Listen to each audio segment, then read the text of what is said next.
बोलो पुत्रदा एकादशी माता की जय। आज है श्रावण शुक्ल पक्ष की पुत्रदा एकादशी। तो ये एकादशी मातम है, इसकी कथा सुनने से हमारे पाप नष्ट हो जाते हैं और बहुत पुण्य मिलता है। अतः पुत्रदा एकादशी मातम। धर्मराज युधिष्ठिर बोले कि हे भगवान, अब आप मुझे श्रावण माह के शुक्ल पक्ष की एकादशी की कथा सुनाइए। इस एकादशी का नाम तथा इसकी विधि क्या है, सो सब कहिए। श्री मधुसूदन जी बोले कि हे राजन, अब आप शांतिपूर्वक श्रावण माह के शुक्ल पक्ष की एकादशी की कथा सुनिए। इस कथा के श्रवण मात्र से ही वाजपेय यज्ञ का फल मिलता है। द्वापर युग के प्रारंभ में महिष्मती नाम की नगरी में महिजीत नाम का एक राजा पुत्रहीन था। राजा को पुत्र नहीं था, तो वह सदैव चिंताग्रस्त रहता था। उसे वह राज्य दुखदायी प्रतीत होता था, क्योंकि पुत्र बिना इस लोक और परलोक दोनों में सुख नहीं है। राजा ने पुत्र की प्राप्ति के बहुत यत्न किए, परंतु वह निष्फल गए। जब वह राजा वृद्ध होने लगा तो उसकी चिंता और भी बढ़ने लगी। एक दिन उस राजा ने प्रजा को संबोधन करके कहा कि न तो मैंने अपने जीवन में पाप किया है और न अन्यायपूर्वक प्रजा से धन एकत्र किया है, न मैंने कभी देवता और ब्राह्मणों का धन छीना है और न ही किसी की धरोहर ली है।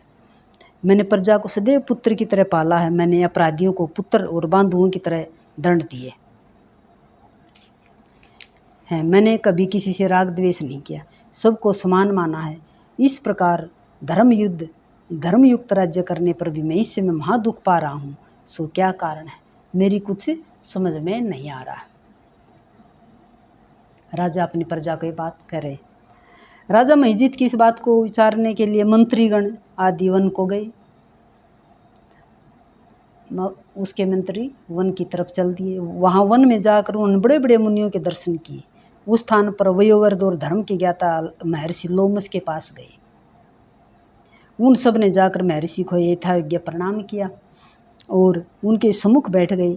उनसे विनय करने लगे कि हे देव, हमारे अहोभाग्य हैं कि हमें आपके दर्शन हुए। इस पर लोमस ऋषि बोले कि ब्राह्मणों, आप लोगों की विनय तथा आपके सद्व्यवहार से मैं अत्यंत प्रसन्न हूँ। अब आप मुझे अपने आने का कारण बतलाइए। मैं आपके कार्यों को अपनी शक्ति के अनुसार अवश्य ही पूरा करूँगा। हमारा शरीर ही परोपकार के लिए बना है। लोमस ऋषि बता रहे हैं कि हमारा शरीर ही दूसरे की भलाई करने के लिए बना है। इसमें किंचित मात्र भी संदेह नहीं है। लोमस ऋषि के ऐसे वचन सुनकर सब बोले कि हे महर्षि, आप हमारी समस्त बातों को जानने को ब्रह्मा से भी अधिक है। महिष्मती नाम की पुरी में एक महाजीत नाम का एक धर्मात्मा राजा है।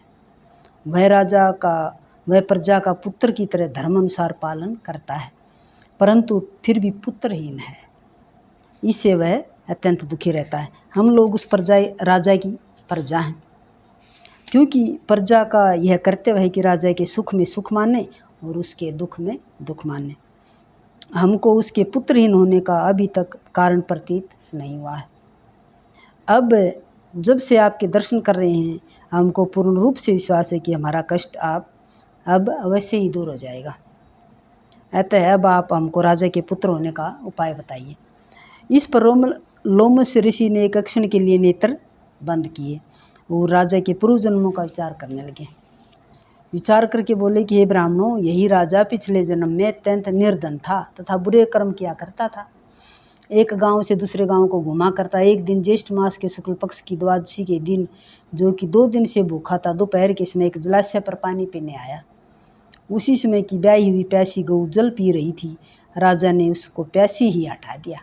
एक गाय जल पी रही थी, उसको प्यासी हटा दिया, पानी नहीं पीने दिया और स्वयं जल पीने लगा। उसको उठाकर आप पीने लगा।